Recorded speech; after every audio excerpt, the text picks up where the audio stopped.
Good morning বাইরে বন্ধুরা, welcome back বাগেরহাটের বাঘিনী ব্লগস। তোমরা সকল কিরাম আছো বাইরে বন্ধুরা? আশা করি সকলে ভালো আছো। আমি তোমাকে দিদি ভালো আছি। আমি আজকে আবারই তোমাকে সঙ্গে নতুন আর একটা ব্লগ নিয়ে হাজির হয়ে গেছি। আশা করি ব্লগটা তোমাকে ভালো লাগবে। আজকে হচ্ছে কালী পুজোর ব্লগ। আমাদের ঢাকায় কেমন কালী পুজো হলো আর আমি কী কী করলাম সেইগুলোই তোমাদের সাথে শেয়ার করছি। আশা করি ব্লগটা তোমাকে ভালো লাগবে। প্রথমেই হচ্ছে আমি দীপ দান করার জন্য দীপগুলো ভিজিয়ে ঠিকঠাক করে নিচ্ছি দান করার উদ্দেশ্যে। এই দীপাবলির দীপ দান করার উদ্দেশ্য হচ্ছে শুধু ঘরের অন্ধকার দূর করা নয়, পরিবেশের বা সমাজের সবখানের অন্ধকার দূর করা নয়, এটা যার যার মনের কালিমা দূর করা আগে দরকার। সবার জন্য শুভকামনা করা, উপরওয়ালার কাছে ঈশ্বরের কাছে প্রার্থনা করা যেন সবার যার যার মনের কালিমা দূর হয়ে যায়, অশুভ শক্তি দূর হয়ে যায়, একজনে আর একজনের জন্য খারাপ অশুভ না হয়ে ওঠে, একজনে আর একজনের শুভকামনা করার জন্য যেন উদ্যত হয় অশুভ কামনার জায়গায়। এই প্রার্থনাই করা হচ্ছে আসল, কামনা করা হচ্ছে আসল কাজ। আমিও সেই প্রার্থনাই করছি। প্রদীপ দানের সাথে সাথে, প্রদীপের আলো শিখার সাথে সাথে যার যার অন্তরের কালিমা দূর হোক, মনের কালিমা দূর হোক এবং সবাই শুভ শক্তির কাছাকাছি আসুক, শুভ শক্তির শুভকামনা একে অপরের জন্য প্রার্থনা করুক। এই কামনা করেই আমি দীপদান এবং দীপাবলির উদ্বোধন করছি। আমি যে প্রদীপ দান করছি আমাদের কালী পুজোর আগের দিন কিন্তু আর একটা যে আছে 14 প্রদীপ দান করা, 14 শাক খাওয়া, সেটা হচ্ছে ভূত চতুর্দশীর দিনে। ভূত চতুর্দশীর দিনে সেইটা হচ্ছে দীপাবলি নাম না, সেটা হচ্ছে 14 প্রদীপ দান করা, 14টা, এবং সেই সাথে 14 শাক খাওয়া। সেই পর্বটাও আমি করি। আর হচ্ছে আমাদের বাড়ি গ্রামের দিকে যেটা রেওয়াজ আছে 14 শাক খাওয়া, 14 প্রদীপ দান করা, সেই উদ্দেশ্য আছে ভূত পেতের উদ্দেশ্যে। যে কথিত আছে যে ওই দিনকে অমাবস্যার আগের দিনকে ভূত পেতটা চতুর্দশীর দিন নামে আসে মরতে, আর সেই জন্যই সবাই প্রদীপ দান করে। যত অশুভ শক্তি আছে চারিদিকে, অশুভ শক্তি সবার অন্তরের থেকে দূর হয়ে যাক। অশুভ শক্তি শুধু আকাশে বাতাসে বা পরিবারে পরিবেশে সবখানের থেকে না, সবার যার যার নিজের অন্তর থেকে আগে দূর করতে হবে। নিজের অন্তরের কালিমা এবং অশুভ শক্তি যদি দূর করা যায়, যদি দূর হয়ে যায়, অটোমেটিকলি পরিবেশ সুন্দর হয়ে যাবে, পরিবার সুন্দর হয়ে যাবে, পরিবেশ সুন্দর হয়ে যাবে। সবখানে শুধু এই লাইট দিয়ে, আলো দিয়ে, মানে প্রদীপের আলো দিয়ে, প্রদীপের শিখা দিয়ে দূর করা সম্ভব না। দূর করা সম্ভব হবে তখনই যখনই যার যার মনের অন্তরের কালিমা মুক্ত হবে। তাই আমি সবার জন্য প্রার্থনা করছি, সবাই যেন অন্তর থেকে কালিমা মুক্ত হয়ে যায়, অন্তর থেকে অশুভ শক্তি সরে যায়। এইগুলো প্রদীপ জ্বালায়ে শেষ করে তারপর আমি যাব পুজোর উদ্দেশ্যে। অবশ্য কালী পুজো হয় অনেক রাতে, মানে 12টার পরে সময়, সব সময় কালী পূজা শুরু হয় রাত 12টার পরে আর কি পুজো আরম্ভ হয়। সেই পুজো শেষ হতে হতে সকাল হয়ে যায়। 12টার পর থেকে শুরু করে সকাল অবধি।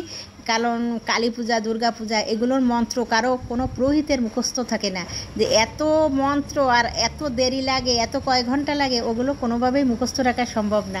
তাই পুরোহিত একজনের মন্ত্র বলে দে, বই দেখে দেখে আর একজনে আর কি সেইভাবে পুজো করে। 2-3 জন পুরোহিত লাগে এই কালী পুজোর সময়, কারণ এতগুলো মন্ত্র, এতগুলো পাঠ বই দেখে ছাড়া করা সম্ভব না। আমি আর আমাকে পাশের ঘরের ইতি দিদি 2জনে চলে আসছি সিদ্ধেশ্বরী মন্দিরে। আগে এখান থেকে আমরা রমনা মন্দিরে যাব। আমরা একটু টুকটাক জিনিস কিনে ভোগের জন্য তারপরে মন্দিরে প্রবেশ করছি। এই সিদ্ধেশ্বরী মন্দিরে এবারে এসে যেমন দেখছি, মানে লাইটিং টাইটিং যতটা আর কি মলিন, একটু কম মনে হচ্ছে। অন্য বার কিন্তু এর থেকে অনেক বেশি সাজানো, অনেক বেশি জাঁকজমকপূর্ণ হয়। কোনো বার এনে এতই জাঁকজমকপূর্ণ হয়, কারণ সিদ্ধেশ্বরী মন্দিরটা হচ্ছে মা কালীর মন্দির। সিদ্ধেশ্বরী মায়ের আর একটা নাম। এই সিদ্ধেশ্বরী মা কালীর মন্দিরে এই কালী পুজোটায় অনেক জাঁকজমকপূর্ণ এবং লাইটিং টাইটিং বেশ সুন্দর, বেশি করেই বানানো দেখা যেত। কিন্তু এবার অতটা বেশি লাইটিং টাইটিং আমার চোখে পড়তেছে না। এইখানে এসে এগুলো হচ্ছে মিষ্টি, যেগুলো ভোগের জন্যও নেওয়া যাবে, আবার কেউ যে কোনোভাবেই নিতে পারবে। আবার এইদিকে আবার এসে দেখতেছি যে এরা ভোগের জন্য আর কি কাটাকুটিতে খুব ব্যস্ত। এটা হচ্ছে একদম লাস্ট ওয়াল, সিদ্ধেশ্বরী মন্দিরের লাস্ট ওয়ালের এই কর্নারের দিকে, যে জায়গায় তোমরা মায়ের ছবি দেখতেছো, মা কালীর ছবি দেখতেছো, অন্য গণেশের ছবি, মা সরস্বতীর ছবি, এটা হচ্ছে এই পাশের দিক দিয়ে সীমানার বাইরে। সেইখানে আবার ওই সীমানার বাইরের কর্নারের দিকে ওইখানে ব্যবস্থা করছে হচ্ছে মোমবাতি, প্রদীপ, যার যত জ্বালানোর ইচ্ছে, যার যত মনের ইচ্ছে আছে এইখানটাতে জ্বালাতে হবে। কারণ হচ্ছে এই মন্দিরে টন্দিরে অনেক সময় দেখা যায় আগুন, সবাই এই প্রদীপ দান, তারপরে মোমবাতি দান এগুলো করার জন্যই অসতর্কতায় আগুন জ্বলে যায়। অনেক জায়গায় আগুন লেগে যায়, কাগজের বা কোনো কাপড়ের থেকে, কোনো পর্দার থেকে, থেকে নানান ধরনের নানান জায়গায় বা চেয়ারের যে কভারগুলো থাকে ওইখান থেকে নানানভাবেই আগুন ধরে যায়, একটা বিশৃঙ্খলার সৃষ্টি হয় এবং বড় বিপদের আশঙ্কা থেকে যায়। এজন্যই যে প্রদীপগুলো সারা জায়গায় সব জায়গায় ছড়ায় ছিটে না জ্বালে এরকমভাবে ব্যবস্থা করে যে কর্নারের দিকে বা যে জায়গায় আর কি জ্বালালি পারে আগুনটা ফুলকি হোক বা শিখা হোক কোনোভাবে অন্য কিছুতে না লাগতে পারে, সেই জন্য এই পাশের দিকে এনে ব্যবস্থা করা হয়েছে। মন্দিরের এই পাশের দিক দিয়ে এসে একটু জ্বালায় নিচ্ছি মোমবাতি, আমি আর ইতি দিদি দুইজনে। আমরা ওইখান থেকে মোমবাতি দিয়ে জ্বালাইয়ে ভোগ দিয়ে তারপরে আমরা চলে যাব রমনার উদ্দেশ্যে, রমনা কালী মন্দিরের উদ্দেশ্যে আর কি।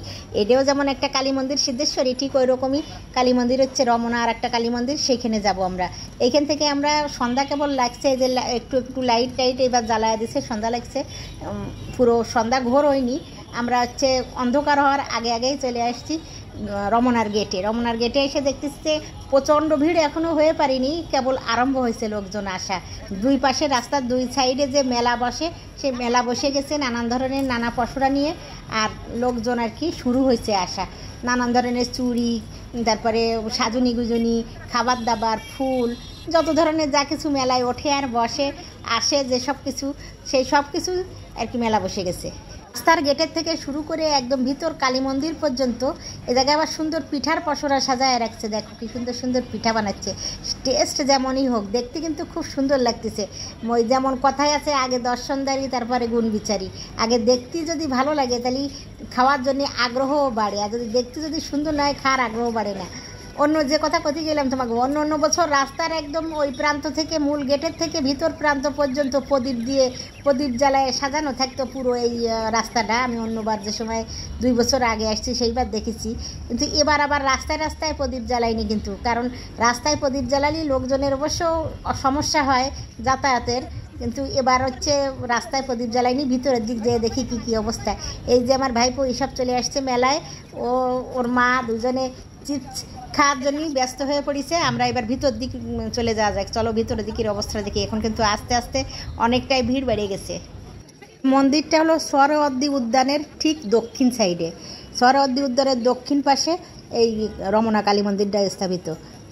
প্রায় 1000 বছর আগেরকার এই মন্দিরটা, তবে বর্তমানে স্থাপত্য ভিন্ন এবং অন্য রকমের মানে আর কি বানানো, নতুন করে বিল্ডিংটা সংস্কার করা হয়েছে, অন্যরকমভাবে বানানো হয়েছে, কিন্তু মূল মন্দির আগে 1000 বছর আগেই এই জায়গায় ছিল, মানে আর কি স্থাপিত হয়েছে। সে মূলত মুঘল সাম্রাজ্যের সময়কালে নির্মিত হয়েছিল, তবে এটি প্রায় 1000 বছরের বেশি হয়ে গেছে। 17 শতকের প্রথম দিকে হরিচরণ গিরি দ্বারা নতুন করে নির্মিত হয়েছিল এই মন্দিরটা। 1971 সালের 27শে মার্চ পাকিস্তানি হানাদার বাহিনী কর্তৃক এটি ধ্বংস করা হয়েছিল। আবার হচ্ছে সংস্কার করা হয়, আবার বানানো হয় পরে। এই এখন যে অবস্থায় আছে এগুলো পরে সংস্কারের পরের অংশ আর কি।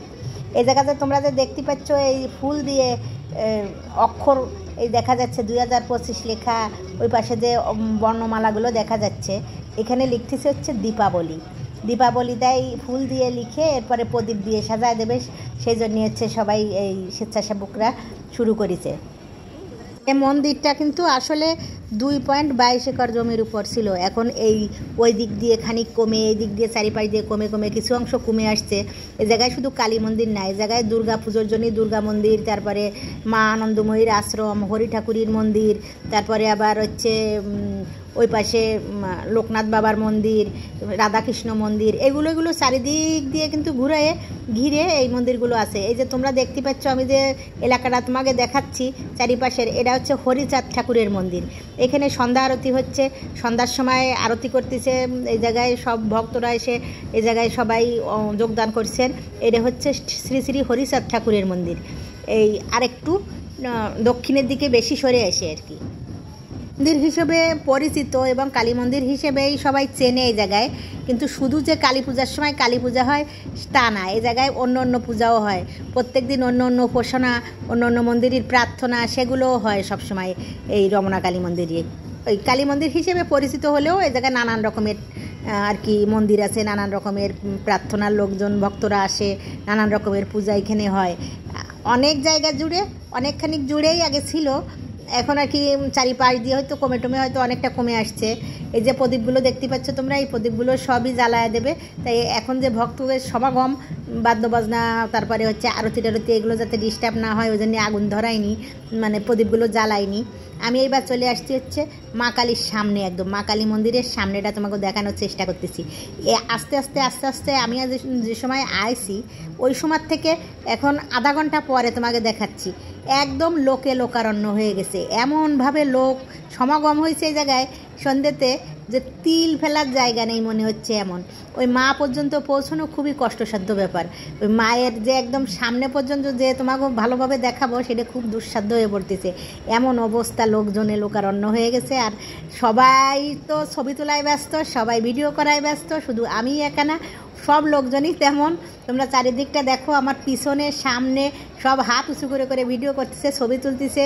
আর চারিপাশ দিয়ে লোকজন, একদম লোকারণ্য যারে কয়, সব দিক দিয়ে তুমি যেখানেই দাঁড়াবা না কেন, যেখানেই দেখবা না কেন, একদম মায়ের সামনে প্রচণ্ড লোক। ওই পাশে কিন্তু চেয়ার টেয়ার আছে বা মঞ্চ করা আছে, অনুষ্ঠান টান হবে, সেই জন্যই তো সেই দিকে বেশি লোকজন নেই, ওইদিকেও আছে হালকা হালকা, কিন্তু মায়ের সামনেই হলো সব লোকজনের সমাগম। 12টা পর্যন্ত কেউই হয়তো থাকবে না, অল্প আশেপাশের কাছাকাছি যারা এবং এই জায়গায় যারা হচ্ছে পুজোর কমিটির লোকজন তারাই থাকবে। আর সব লোকজনই এই মেলা থেকে এই যে মিষ্টি পিঠা এগুলো খাওয়া দাওয়া করে বাসার জন্য নিয়ে, কেউ কেউ হচ্ছে বাচ্চা কাচ্চা নিয়ে আসে মেলায় অংশগ্রহণ করার জন্য, এগুলো করে সবাই চলে যাবে। আর যে 12টার পরে যে মূল পূজা শুরু হবে ওই সময় এত লোক থাকবে না। ওই সময় দূর দূরান্তের লোক যারা আসে, যারা সারা রাত থাকবে, মনে করে যে আমি আসছি আজকে সারা রাতই এখানে কাটাই, কালকে সকালবেলা বাসায় ফিরবো, এই মন স্থির করে যারা আসে তারা থাকবে, আশেপাশের লোকজন থাকবে। আর যারা আসছে সবই চলে যাবে পুজোর অনেক আগেই। আমিও তাই, আমিও একটু ঘুরে ফিরে তোমাকে দেখানোর চেষ্টা করে আমিও ফিরে যাচ্ছি মেলা থেকে বাসার উদ্দেশ্যে। আজকের ব্লগ এই পর্যন্ত। তোমরা সকলে ভালো থাকো, সুস্থ থাকো, সকল ভালো রাখো। আর যদি দিদির ব্লগটা ভালো লাগে তাহলে লাইক, শেয়ার, কমেন্ট, সাবস্ক্রাইব করে দিও। আর সামনের যে ব্লগগুলো আসবে সেই ব্লগের সাথে থেকো।